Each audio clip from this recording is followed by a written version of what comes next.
Der deutsche Frühling in Estland und dieses Mal, in diesem Jahr, ist der Freistaat Sachsen das Partnerland. Wir freuen uns sehr darüber. Uns verbindet mit Estland sehr viel. Nicht nur unsere Hochschulstadt Mittweida, die ganz enge Beziehungen nach Estland hat, sondern eben auch die Kulturhauptstadt Europas. Sie im Jahr 2024, wir im Jahr darauf, 2025, mit großer Neugier, viel Interesse kommen wir nach Estland, um zu schauen, was ist alles vorbereitet, wie organisieren Sie die Dinge, was können wir uns auch abschauen. Wir sehen, dass Estland ein spannendes, innovatives Land ist, digital hervorragend aufgestellt, und auch in diesem Bereich wollen wir kooperieren. Es sind die Zukunftsthemen Digitalisierung, Klimaschutz, die wir voranbringen müssen und die wir nur gemeinsam erfolgreich stemmen werden.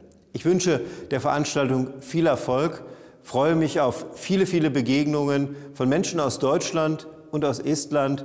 Sie sind herzlich willkommen, auch im Freistaat Sachsen, zu einem Gegenbesuch. Haben Sie eine gute Zeit miteinander.